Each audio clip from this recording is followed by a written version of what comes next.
Hello everyone, welcome back to my channel NET JRF with Iyer Yukti. आज हम बात करने वाले हैं business environment, international business, banking, statistics, business management and HRM के इंपॉर्टेंट टॉपिक्स के बारे में, जो शॉर्ट आपको करके जाने ही जाने हैं।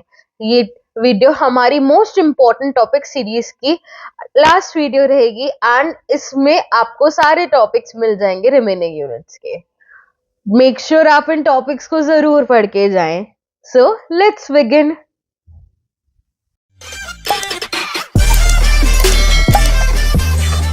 सबसे पहले मैं बात करना चाहूंगी इंटरनेशनल बिजनेस यूनिट के बारे में। Business environment in international business एक बहुत इंपॉर्टेंट यूनिट में से एक है। सबसे पहले आपको इस यूनिट को अप्रोच कैसे करना है, बिजनेस एनवायरनमेंट के जो बेसिक कंसेप्ट है उनको क्लियर कर लीजिए, जैसे कि आपका इंटरनल एनवायरनमेंट कैसे स्कैन करते हैं, एक्सटर्नल एनवायरनमेंट में क्या होता है, ये सब आप पहले कोर कंसेप्ट अपना क्लियर कर लीजिए। उसके बाद इंपॉर्टेंट टॉपिक्स जहां से आपको क्वेश्चंस बनते ही बनते हैं वो कुछ ऐसे हैं। सबसे पहले आपको क्लियर होना चाहिए modes of entry in international business क्या होते हैं। ठीक है, आपको क्लियर होना चाहिए कि एक business internal analysis and external analysis कैसे करता है। आपका जैसे बहुत सारे टेक्निक्स है, जैसे पेस्टल हो गया। ठीक है, आपको ये सब फ्रेमवर्क्स क्लियर होने चाहिए। नेक्स्ट आपको जो टॉपिक आना चाहिए वो है theories of international trade. Theory of international trade से आपका क्वेश्चन बनता है। यहाँ पे आपको मैचिंग का क्वेश्चन देखने के लिए मिल जाएगा। सबसे अच्छी बात ये है ना कि ये थ्योरीज ना फिक्स है, तो आप ना इसको इजीली कवर कर सकते हैं। यहाँ से आपका मैचिंग का क्वेश्चन आ जाएगा, आपका स्टेटमेंट बेस्ड क्वेश्चन आ जाएगा एंड वो बहुत रिपीटेटिव मैनर का होता है। अगर आपने अच्छे से पीवाईक्यू सॉल्व किए हैं, अच्छे से क्वेश्चन किए हैं, तो आपका ये इजीली करेक्ट हो जाएगा। सेकेंड आपने करना है modes of entry into international business. वो आपको इजीली अच्छे से पूरा कंटेंट आपको पढ़ लेना है, डिफरेंस समझ लेना है, जैसे फ्रेंचाइजी एंड लाइसेंस में क्या डिफरेंस होता है आपको अच्छे से पता होना चाहिए इनका डिफरेंस, क्योंकि ये क्या होता है ना, ये स्टेटमेंट बेस्ड क्वेश्चन में आ जाता है। नेक्स्ट टॉपिक जो आपको शॉर्ट यहाँ पे करना है, जहां से क्वेश्चन आएगा ही आएगा, वो है balance of payment. Balance of payment में कितने अकाउंट होते हैं, कौन से आइटम किस अकाउंट में आते हैं, बैलेंस ऑफ पेमेंट कब प्रिपेयर होता है, क्या आपका प्रोसीजर है, क्या आपके रूल्स एंड रेगुलेशंस हैं, वो पूरा इसमें आ जाता है। इसमें से क्वेश्चन आता ही आता है। नेक्स्ट टॉपिक जो आपको करना ही करना है वो आपका foreign trade policy. Foreign trade policy में से एक क्वेश्चन हमेशा आएगा ही आएगा। ये ना बहुत करंट टॉपिक है, तो मेक श्योर कीजिएगा कि इसके जो भी इंपॉर्टेंट एस्पेक्ट है आप कवर करें। ठीक है, नेक्स्ट टॉपिक जो आपको शॉर्ट कवर करना है वो है आपके जो अब इसमें ना कुछ रूल्स एंड रेगुलेशंस वाले एक्ट्स हैं, जैसे फेमा एक्ट है, आपका फेरा एक्ट है। आपको ये दोनों एक्ट करने हैं। आपको कोपरा एक्ट के बारे में पढ़ना है जो आपका 2019 में आया है। आपको ये एक्ट्स अच्छे से पढ़ के जाने हैं, क्योंकि यहाँ से एक क्वेश्चन आ जाता है। नेक्स्ट टॉपिक जो आपको शॉर्ट कवर करके जाना है वो है सीएसआर। सीएसआर में से क्वेश्चन एक आ जाता है, या फिर आपका सीएसआर का क्वेश्चन कैसे आ सकता है, आपका जो कॉम्प्रिहेंशन बेस्ड रहता है, आपके जो 5 क्वेश्चंस रहते हैं पैसेज वाले, वहां पे भी सीएसआर का क्वेश्चन देखने को मिला है। सीएसआर का आपको बेसिक मीनिंग पता होना चाहिए, कितना मतलब सीएसआर कंपनीज को करना मैंडेटरी है, मैंडेटरी अमाउंट है, कितना परसेंटेज मैंडेटरी है, अगर नहीं करते हैं तो पेनल्टीज कितनी लगती हैं। आपको ये बेसिक अंडरस्टैंडिंग इस टॉपिक की होनी चाहिए। नेक्स्ट टॉपिक जो आपको शॉर्ट कवर करना है वो है एफडीआई, एफपीआई एंड एफआईआई। यहां से आपका बहुत ज्यादा क्वेश्चन बनता ही बनता है, एक या दो क्वेश्चन आपके यहाँ से हर बार आते हैं। यहाँ पे आपको पता होना चाहिए कि कितनी एफडीआई अलाउड है, कितना एफपीआई अलाउड है, या इन तीनों टर्म्स के बीच का डिफरेंस क्या है, ये स्टेटमेंट फॉर्म में आ जाता है। यहाँ से करंट अफेयर का क्वेश्चन पार्ट भी बनता है कि बताइए अभी करंट क्या मतलब रेट्स चल रहे हैं, क्या अगर कुछ रूल्स एंड रेगुलेशन नए नए आए हैं तो उन रूल्स एंड रेगुलेशन के बेस पे क्वेश्चन आ जाता है। ठीक है, नेक्स्ट टॉपिक जो आपको शॉर्ट करना है इस यूनिट में वो है रीजनल इकोनॉमिक इंटीग्रेशन। यहाँ पे पता है ये भी बहुत ज्यादा करंट अफेयर का टॉपिक है। अगर आप इसके पीवाईक्यू देखेंगे ना तो यहाँ पे करंट का बहुत पोर्शन आया है। जैसे अगर इंडिया का कहीं रीसेंट अग्रीमेंट हुआ है, ट्रेड अग्रीमेंट, या किसी भी कंट्री का आपस में कुछ नया ट्रेड अग्रीमेंट हुआ है, तो वो ना देखने को मिला है कि वो आ जाता है। तो आपको ये टॉपिक कैसे कवर करना है, पहले तो आपको अपना बेसिक कवर करना है कि क्या प्रोसेस रहता है, कितने स्टेजेस हैं, ठीक है। स्टेजेस आप कर लेंगे, उसके बाद ना कुछ इंपॉर्टेंट इंटीग्रेशन हुए हैं, आप उनके बारे में पढ़ लीजिएगा। अगर आप करंट अफेयर कर सकते हैं तो करंट में अगर कुछ इंटीग्रेशन हुआ है इंडिया का या किसी इंपॉर्टेंट कंट्री का या किसी का कुछ ब्रेक अपार्ट हुआ है, अगर आप पढ़ सकते हैं then well and good. Otherwise PYQ में जो पूछा गया है इस टॉपिक से रिलेटेड वो तो आपको श्योर शॉट कर ही लेना चाहिए। नेक्स्ट टॉपिक जो आप बिल्कुल भी मिस नहीं कर सकते हैं, जहां से क्वेश्चन आपका बनेगा ही बनेगा, वो है world bank and IMF. World bank and IMF से जो क्वेश्चन आना ही आना है, बहुत सिंपल क्वेश्चन आता है कि क्या क्या उसके ऑब्जेक्टिव हैं, क्या क्या उसके फंक्शन है। अब पता है ये सुनने में इजी है कि ऑब्जेक्टिव एंड फंक्शन है, कभी कभी क्या होता है ना वो बहुत कंफ्यूज कर देता है। कैसे? यहाँ के जो ऑब्जेक्टिव एंड फंक्शन है जो वेबसाइट पे दिए गए हैं ना उसी को माना गया है। एक आध फंक्शन वो ऐसे डाल देगा जो लगेगा कि है पर वो होते नहीं है, इसलिए एक बार आप लोग ना प्रॉपरली अच्छे रिसोर्स से आपको उसके फंक्शन रीड करने हैं। मैंने तो पर्सनली उसकी वेबसाइट पर जाके रीड करा था functions and objective. World bank, IMF, आपका डब्ल्यूटीओ, गैट, ट्रिप्स, ट्रिम्स और आपका यूएनसी यूएनसीटीएडी, इसका आपको पूरा का पूरा फंक्शन एंड ऑब्जेक्टिव करना है। इनका जो बेसिक ईयर ऑफ फॉर्मेशन है वो करना है, मेंबर कंट्रीज कौन सी है इसमें वो कर रहे हैं। और अगर बेसिक इंफॉर्मेशन और जैसे मिल जाती है कि कितना अमाउंट इसमें कौन कौन सी कंट्रीज इंपॉर्टेंट मेंबर्स हैं, या फिर जैसे मोस्ट फेवर्ड नेशन क्या होते हैं, ये सारी चीजें आपको कवर करके जानी है, ठीक है।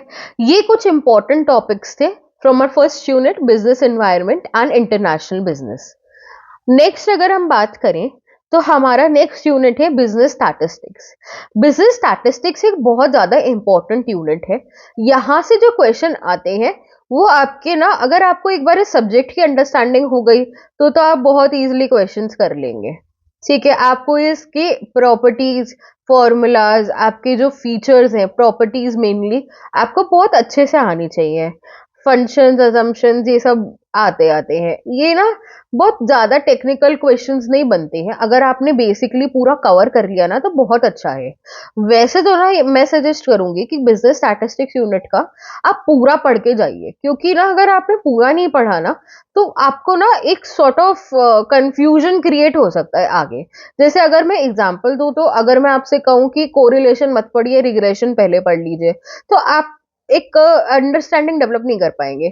इसलिए मेरा पर्सनल सजेशन ये रहेगा कि स्टैटिस्टिक्स यूनिट को आप पूरा अच्छे से पढ़िए, क्योंकि अगर आप ये वाली यूनिट करते हैं ना तो आपकी जो पेपर वन में रिसर्च वाला पार्ट है उसमें भी आपको काफी ज्यादा हेल्प मिलेगा।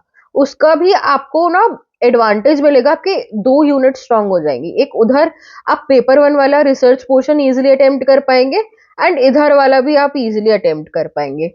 बट स्टिल हम कुछ इंपॉर्टेंट या शॉर्ट शॉर्ट टॉपिक्स देख लेते हैं जहां से हमारा क्वेश्चन हर बार बन ही रहा है, ठीक है। तो सबसे पहला आपको जो इंपॉर्टेंट टॉपिक करके जाना ही जाना है वो आपका सेंट्रल टेंडेंसी है, मतलब mean, median and mode. Mean, median and mode की आपको प्रॉपर्टीज पता होनी चाहिए। आपको पता होना चाहिए कि ज्योमेट्रिक मीन कब यूज होता है या हार्मोनिक मीन कब यूज होता है, इनके एग्जांपल्स पता होने चाहिए कि कौन से केसेस में ये यूज होते हैं।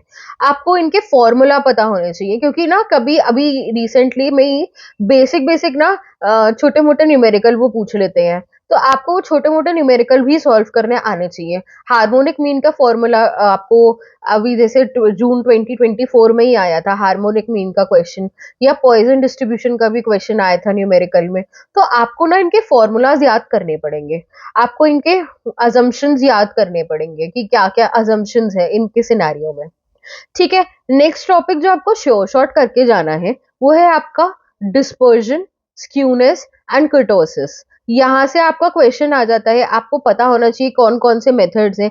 फिर अगेन मैं बोलूंगी अजम्पशन एंड प्रॉपर्टीज आपको पता होनी चाहिए, इनके बीच में डिफरेंस क्या है ये पता होना चाहिए, क्योंकि तीनों बहुत सिमिलर से हो जाते हैं अगर आप अच्छे से समझेंगे नहीं। स्क्यूनेस, कर्टोसिस एंड ये कब यूज होते हैं, इनकी एक बेसिक डेफिनेशन जो होती है ना आपको याद होनी चाहिए, क्योंकि ना ये स्टेटमेंट बेस्ड फॉर्म में आ जाता है।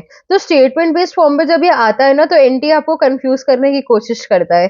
जैसे स्क्यूनेस की डेफिनेशन जो है वो कुर्टोसिस में डाल दिया एंड वाइस वर्सा ऐसे कर दिया। तो आपको ना बहुत अच्छे से इनकी डेफिनेशन पे भी ध्यान देना है कि ये कहना क्या चाह रहे हैं। ठीक है, नेक्स्ट टॉपिक जो आपको शॉर्ट करके जाना है वो है आपका प्रोबेबिलिटी। प्रोबेबिलिटी से अच्छे क्वेश्चन आते हैं, आपको अच्छे से जो बेसिक टर्म्स होते हैं प्रोबेबिलिटी में यूज होते हैं आपको वो करके जाने हैं। उसके बाद आपको ना बेसिक का आपको न्यूमेरिकल भी आने चाहिए। जैसे जून 2024 वाले अटेम्प्ट में आपका प्रोबेबिलिटी का क्वेश्चन आ गया था, डेक ऑफ कार्ड्स वाला आया था, और आपको टाइम टू टाइम देखने को मिल ही जाएगा, डाइज वाला question and deck of card वाला क्वेश्चन आता रहता है। एंड अगर आप इनको प्रैक्टिस करेंगे तो ये बहुत ज्यादा मुश्किल नहीं है सॉल्व करने में। तो इसलिए ये टॉपिक भी आपका one of the most important में आ जाता है। नेक्स्ट टॉपिक जो आपको शॉर्ट करके जाना है वो है आपका correlation and regression. Correlation and regression को तो आप बिल्कुल नहीं छोड़ सकते। सबसे पहले तो आपको क्लियर होना चाहिए कि इन दोनों के बीच का डिफरेंस क्या होता है, कोरिलेशन क्या होता है, कहाँ पे वो यूज होता है, उसकी ना एक प्रॉपर डेफिनेशन थोड़ा अपने माइंडसेट में बिठाने की कोशिश कीजिएगा। क्योंकि अगेन ना 2-3 बार ऐसे क्वेश्चन आ चुका है कि कोरिलेशन में रिग्रेशन की डेफिनेशन लिख दी एंड रिग्रेशन में कोरिलेशन की डेफिनेशन लिख दी एंड कंफ्यूज करने के लिए आपको ये स्टेटमेंट टाइप क्वेश्चन दे दिया गया है। तो इसके लिए ना आपको एक प्रॉपर डेफिनेशन जो है आपके माइंडसेट में आपको बिठा लेनी है। उसके बाद कोरिलेशन और रिग्रेशन के ना बेसिक बेसिक न्यूमेरिकल भी आ जाते हैं, आपको वो भी करने आने चाहिए। आपको पता होना चाहिए इसके प्रॉपर्टीज एंड अजम्पशंस के बारे में भी। आपको पता होना चाहिए कि क्या मतलब नेगेटिव कोरिलेशन क्या होता है। आपको पूरा इसका बेसिक अंडरस्टैंडिंग इस टॉपिक की तो करके जानी है, क्योंकि यहाँ से एक या दो क्वेश्चन श्योर शॉट आने हैं। ठीक है, नेक्स्ट टॉपिक जो आपको शॉर्ट करके जाना है वो है हाइपोथेसिस टेस्टिंग।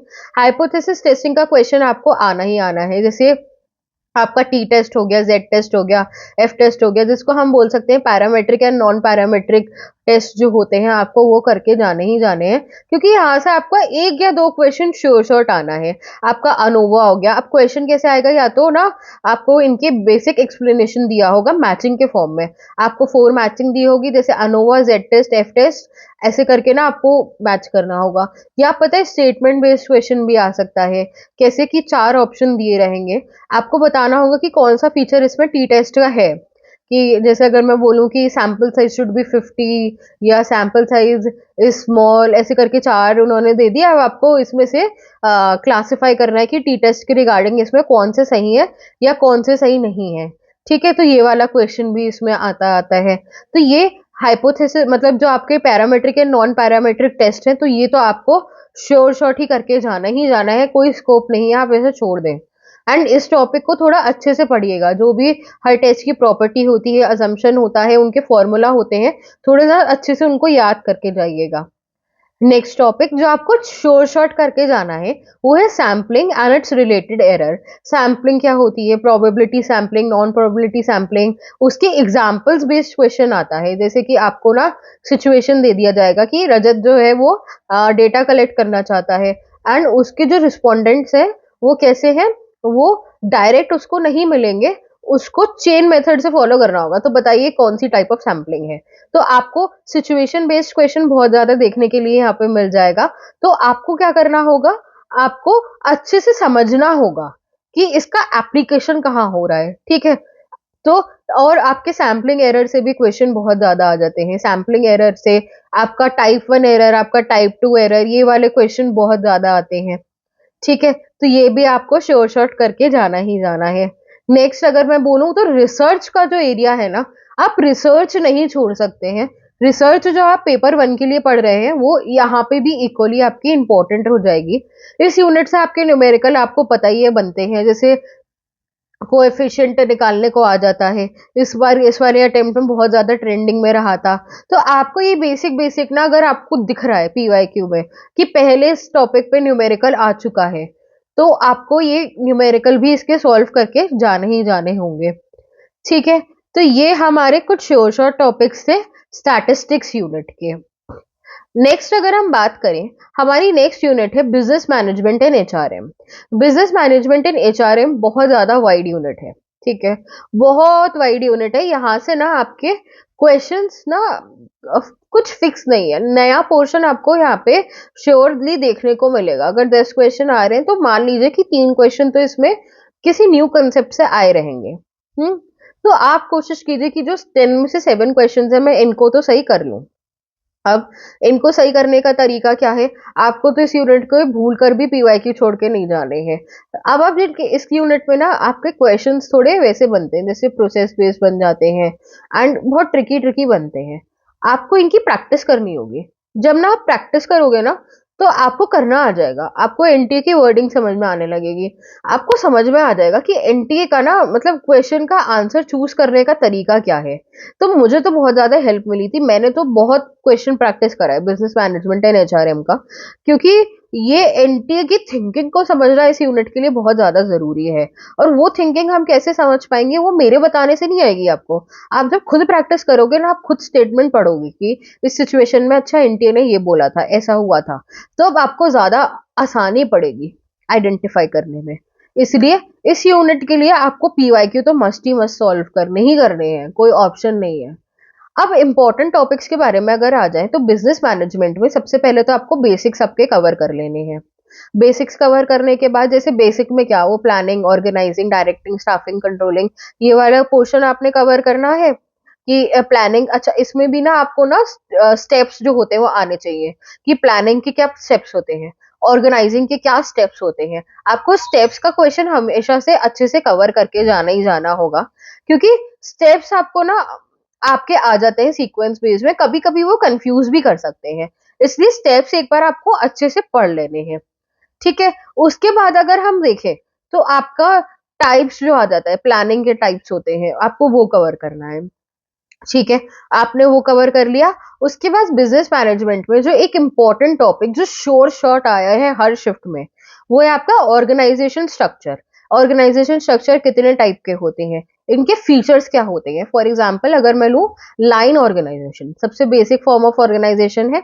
इसके फीचर्स दे देंगे, आपको 4 ऑप्शन दे दिया, बताइए कि लाइन के फीचर्स क्या है। अगर आपने इसकी थरो रीडिंग नहीं की है ना इनके फीचर्स की, तो आपके लिए बहुत ज्यादा मुश्किल हो जाएगा।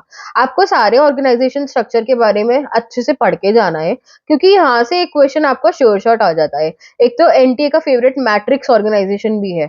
आपको एक अच्छे से क्लियर अंडरस्टैंडिंग डेवलप करनी होगी इस टॉपिक की, क्योंकि यहाँ से तो श्योर शॉट क्वेश्चन आना ही आना है। नेक्स्ट टॉपिक जो आपको श्योर शॉर्ट कवर करके जाना है, वो है मोटिवेशन एंड लीडरशिप की थ्योरीज। मोटिवेशन एंड लीडरशिप की थ्योरीज अगेन आपके लिए बहुत इंपॉर्टेंट है। थ्योरी में से क्वेश्चन आपका आता ही आता है। अब ना वो सीधा साधा क्वेश्चन नहीं आता, थ्योरी आपको अच्छे से समझनी होगी, उसका प्रैक्टिकल इम्प्लीकेशन आ जाएगा। तो जो भी आपकी मोटिवेशन एंड लीडरशिप की इंपॉर्टेंट थ्योरीज है, आपको उन्हें कवर करना है। वहां से आपका एक क्वेश्चन श्योर शॉट आपको देखने के लिए जरूर मिल जाएगा। ठीक है, नेक्स्ट टॉपिक जो आपको श्योर शॉट कवर करके जाना होगा, वो है बिजनेस एथिक्स हो गया आपका, एंड सीएसआर एक्टिविटी हो गया। बिजनेस एथिक्स एंड सीएसआर से अगेन आपको क्वेश्चन देखने के लिए मिल ही जाएगा। नेक्स्ट अगर हम बात करें तो आ जाती है हमारी एचआरएम यूनिट। एचआरएम यूनिट पूरी की पूरी बहुत इंपॉर्टेंट, जैसे आपका रिक्रूटमेंट, सिलेक्शन, ट्रेनिंग, आपका ट्रेनिंग एंड डेवलपमेंट वाला पोर्शन पूरा का पूरा बहुत ज्यादा इंपॉर्टेंट है। रिक्रूटमेंट के स्टेप्स क्या होते हैं, रिक्रूटमेंट करने का तरीका क्या होता है, सिलेक्शन कैसे किया जाता है, कैसे कैसे ट्रेनिंग की जाती है, कितने टाइप्स की ट्रेनिंग होती है, और आपका जो ऑर्गेनाइजेशन चेंज, परसेप्शन और पर्सनालिटी, मतलब आपका जो ओबी का पोर्शन है, वो भी बहुत ज्यादा इंपॉर्टेंट हो जाता है। आपको ये यूनिट की अच्छे से अंडरस्टैंडिंग होनी चाहिए, वरना तो ये यूनिट में से थोड़े टॉपिक्स करना आपके लिए मुश्किल हो जाएंगे। नेक्स्ट टॉपिक जो आपको शोर शॉर्ट आना चाहिए इस यूनिट का, वो है performance appraisal and collective bargaining. Performance appraisal कैसे किया जाता है, परफॉर्मेंस अप्रेजल के कितने टाइप्स होते हैं, परफॉर्मेंस अप्रेजल अगर आप कर रहे हैं तो क्या क्या क्राइटेरिया होते हैं। ठीक है, और आपका कलेक्टिव बार्गेनिंग टॉपिक बहुत ज्यादा इंपॉर्टेंट रहा है हर अटेम्प्ट में, तो आपको ये टॉपिक भी श्योर शॉर्ट करके जाना ही जाना होगा। ठीक है, नेक्स्ट टॉपिक अगर हम बात करें तो हमारा रहेगा बैंकिंग यूनिट। बैंकिंग यूनिट की अगर हम बात करें तो बैंकिंग यूनिट अगेन आपकी वैसी यूनिट है। आपको ना इसमें से ना लर्निंग पोर्शन ज्यादा मिलेगा। लर्निंग पोर्शन रहेगा क्योंकि आपको हिस्ट्री पता होनी चाहिए कि अगर मैं बात करूं, चलो एनबीएफसी कैसे आया, तो आपको थोड़ा पता होना चाहिए कि सबसे पहला एनबीएफसी कौन सा था, सबसे मतलब क्यों एनबीएफसी को लाया गया, उसके ऑब्जेक्टिव क्या थे, उसके फंक्शन क्या है। आपको ना थोड़ा आइडिया होना चाहिए कि सबसे पहले इंडिया में एनबीएफसी कौन सी स्टैब्लिश हुई है। तो बैंकिंग जो यूनिट है ना, वो बहुत ज्यादा ना लर्न करने वाली यूनिट है, उसमें ज्यादा कुछ समझने का नहीं है। एंड इसमें से जो टॉपिक्स है ना, वो रिपीट होते हैं। मतलब आपके जो क्वेश्चन, अगर आप पीवाईक्यू देखोगे ना, तो बहुत ज्यादा टिपिकल नहीं आते हैं, मतलब रिपीटेटिव बेस पे ही क्वेश्चन आते हैं। तो ये जो टॉपिक्स है ना, वो आप अगर करके जाएंगे, पीवाईक्यू प्रैक्टिस करके जाएंगे, तो आपके 10 on 10 भी बन सकते हैं बैंकिंग यूनिट में। ठीक है। बात बस ये आ जाती है आपकी प्रैक्टिस एंड अंडरस्टैंडिंग के बारे में। तो बैंकिंग यूनिट के अगर शॉर्ट शॉर्ट क्वेश्चंस की बात करें, तो सबसे पहले आपको फाइनेंशियल मार्केट के बारे में समझना होगा। फाइनेंशियल मार्केट क्या होता है, उसके क्या क्या कंपोनेंट है, आपको ये चीज अच्छे से समझनी होगी। आपको ना यहाँ से सीक्वेंस बेस्ड क्वेश्चन भी आ जाता है कि सबसे पहले क्या हुआ था, कौन सा मतलब आपका मार्केट में सबसे पहला इंडिया में चेंज कैसा आया था। आपको टाइप्स ऑफ बैंक भी करके जाना है। टाइप्स ऑफ बैंक जैसे आ जाएगा कि इंडिया में सबसे पहली बैंक कौन सी थी, मर्जर कब हुआ था, और आपका जैसे एसबीआई कब बना था, कमर्शियलाइजेशन आरबीआई एक्ट कब आया था। आपको ये बेसिक हिस्ट्री बैंकिंग की जरूर आनी चाहिए, क्योंकि यहाँ से क्वेश्चन आ सकता है। नेक्स्ट अगर हम बात करें, तो फाइनेंशियल इंस्टीट्यूट से क्वेश्चन आता ही आता है, जैसे एनबीएफसी, आरआरबी, आपके ये जो बेसिक बैंकिंग्स है, ये सीक्वेंस में लगाने को भी आ जाते हैं। एग्जिम एंड नाबार्ड, आपको 5 बैंक दिए होते हैं, आपको सीक्वेंस में लगाना होता है कि कौन सा, on the basis of their establishment year आपको लगाना होता है। ये क्वेश्चन आपका इस वाले अटेम्प्ट में भी आया, अगस्त वाले एंड जून वाले अटेम्प्ट में भी आया था। एग्जिम, नाबार्ड एंड 2-3 बैंक्स और दिए रहे थे, उनको सीक्वेंस में लगाना था आपको। तो ये तब हो पाएगा जब आपको उनका year of establishment and date of establishment याद होगा। ये क्वेश्चन आपका तभी हो पाएगा। ठीक है। नेक्स्ट टॉपिक यहाँ पे जो आपको शोर शॉर्ट कवर करके जाना है, वो है आरबीआई। आरबीआई की आपको हिस्ट्री पता होनी चाहिए कि आरबीआई कब स्टैब्लिश हुआ, कैसे स्टैब्लिश हुआ, कौन सी कमिटी ने स्टैब्लिश करवाया। ठीक है, आपको ये पता होना चाहिए। आपको आरबीआई के बेसिक फंक्शंस पता होने चाहिए, उसके ऑब्जेक्टिव पता होने चाहिए कि आरबीआई क्यों स्टैब्लिश हुआ, क्या कारण था आरबीआई के आने का। ठीक है, आपको ये पता होना चाहिए। नेक्स्ट टॉपिक अगर हम बात करें, तो वो है कमिटीज। बैंकिंग में हमने देखा है कि कमिटी का क्वेश्चन बहुत आता है कि कौन सी कमेटी के वजह से, फॉर एग्जांपल इंश्योरेंस सेक्टर आया, तो आपको कमिटीज पता होनी चाहिए। कमिटीज बैंकिंग में बहुत सारी है, नो डाउट, बट आपको ना इंपॉर्टेंट कमिटीज का पता होना चाहिए जो मेजर रिफॉर्म लाई है। जो नरसिम्हा कमेटी है जैसे, तो आपको पता होना चाहिए कि नरसिम्हा कमेटी कब आई थी, नरसिम्हा कमेटी ने क्या रिफॉर्म लाया था। तो जो इंपॉर्टेंट कमिटीज हैं, जैसे शाह कमेटी ऐसे है, तो ये आपको इंपॉर्टेंट इंपॉर्टेंट कमिटीज जो है वो पता होनी चाहिए। ठीक है। अगर आप बोलो तो कमिटीज का लिस्ट में जो मैंने याद किए थे, मैं आपको अपने टेलीग्राम चैनल पे शेयर कर दूंगी, अगर आप बोलोगे कमेंट सेक्शन में। ठीक। नेक्स्ट टॉपिक बैंकिंग में जो आपको कवर करना ही करना है, वो है आपका डिजिटलाइजेशन ऑफ बैंकिंग। डिजिटलाइजेशन से आपका क्वेश्चन श्योर शॉर्ट बनता ही बनता है। जैसे आपका एनईएफटी हुआ, आरटीजीएस हुआ, आपके और भी डिजिटलाइजेशन के जो मेथड्स आ गए हैं, वहां से क्वेश्चन आता ही आता है, क्योंकि इनकी लिमिट्स क्या होती है, कैसे वर्किंग की जाती है। आपकी जो गवर्नमेंट बॉडीज एस्टैब्लिश है, उनकी वर्किंग भी पूछी जाती है कि उनकी क्या लिमिट्स हैं। ठीक है। जैसे अगर आपका फॉर एग्जाम्पल मैं लूँ, एनबीएफसी ले लो या फिर आपका पेमेंट बैंक ले लो, ठीक है, तो इनकी क्या लिमिट्स है, इनके क्या मतलब फंक्शंस है, क्या ऑब्जेक्टिव्स है, कहाँ तक ये लोग फंक्शन कर सकते हैं, ये आपका क्वेश्चन श्योर शॉट आता ही आता है। नेक्स्ट टॉपिक अगर मैं बात करूं बैंकिंग यूनिट में, तो वो हो जाते हैं फाइनेंशियल रेगुलेटर्स एंड, हाँ, फाइनेंशियल रेगुलेटर्स मतलब रेगुलेटरी बॉडीज जो है ना, उनके बारे में आपको पता होना चाहिए कि ये कब आई थी, इनका क्या मेन रोल था, क्या इनके आने का ऑब्जेक्टिव था, आपको अगेन यहाँ पे पता होना चाहिए। इनकी इस्टेब्लिशमेंट डेट आपको पता होनी चाहिए। नेक्स्ट टॉपिक जो आपको श्योर शॉट कवर करके जाना ही जाना है, वो है बेसल नॉर्म्स। बेसल के 3 पिलर हैं, बेसल 1 2 3 आपको वो आने चाहिए। बेसल कहाँ पे आया था, कौन से डेट को एस्टैब्लिश हुआ था, इसके क्या फीचर्स थे, क्या कारण था कि हमें बेसल नॉर्म्स को लाना पड़ा। आपको ये सब ना क्लियरली पता होना चाहिए। ठीक है। आपको ये भी पता होना चाहिए कि कितनी कंट्रीज है जिन्होंने बेसल नॉर्म्स को एक्सेप्ट किया हुआ है। आपको ये चीज ना श्योर शॉर्टली आपको पूरी की पूरी आनी चाहिए। नेक्स्ट टॉपिक जो आपको श्योर शॉट आना चाहिए वो है एनपीए। एनपीए का आपको पता होना चाहिए कि कब आपका मतलब एनपीए हो जाता है, कितने टाइम में कौन से लेवल पे पहुंच जाता है, कौन सी गवर्नमेंट ने बॉडीज बना रखी हैं अगेंस्ट एनपीए। आपको वो सीक्वेंस में लगाने के लिए आ जाएगा, एक क्वेश्चन आपको ऑलरेडी आया हुआ है एनपीए का सीक्वेंस में लगाने के लिए, तो इसलिए वो टॉपिक भी आपको श्योर शॉट करके जाना ही जाना है। नेक्स्ट टॉपिक अगर मैं बोलूं तो आ जाता है एसेट सिक्योरिटाइजेशन का। एसेट सिक्योरिटाइजेशन का आपका सीक्वेंस बेस्ड क्वेश्चन पिछले अटेम्प्ट में भी आया है। तो एसेट सिक्योरिटाइजेशन का आपको प्रोसेस पता होना चाहिए कि ये क्या होता है, इसमें प्रोसेस क्या होता है, कैसे मतलब बैंक्स करती हैं, आपको पूरा का पूरा प्रोसेस अगेन आना चाहिए। नेक्स्ट टॉपिक जो आपको श्योर शॉट कवर करके जाना है वो है इंश्योरेंस। इंश्योरेंस में आपको क्या पता होना चाहिए, इंश्योरेंस के बेसिक प्रिंसिपल्स क्या होते हैं, इंश्योरेंस एक्ट के बारे में पता होना चाहिए, इंश्योरेंस एक्ट के पहले क्या था, कैसे होता था, इंश्योरेंस को गवर्निंग एक्टिविटी मतलब गवर्निंग एक्टिविटीज जैसे टाइप्स ऑफ इंश्योरेंस आपको पता होना चाहिए, कितने टाइप ऑफ इंश्योरेंस होते हैं, हर टाइप के फीचर्स क्या होते हैं, जैसे फायर इंश्योरेंस, मरीन इंश्योरेंस, तो इनके फीचर्स क्या क्या हैं, कौन सी चीजें इंक्लूड होती हैं। जैसे अगर अगर मैं आपको बोलूं प्रिंसिपल ऑफ इंडेमनिटी कौन से टाइप ऑफ इंश्योरेंस में कवर नहीं होता, तो आपको पता होना चाहिए, हर किसी का फीचर पता होना चाहिए। ठीक है, तो आपको इंश्योरेंस से बेसिक चीज तो ये कवर करके जानी ही जानी होगी, types, principle and history of insurance. ठीक है, सो अगर बात करें तो ये थे कुछ sure short topics in unit से। आई होप आपको कुछ अच्छा लगा होगा इस वीडियो में, तो please like share and subscribe कर दीजिएगा चैनल को। एंड यहाँ पे हमारी इंपॉर्टेंट सीरीज कॉमर्स की फिनिश होती है। आई होप आपको ये सीरीज भी अच्छी लगी होगी। Thank you.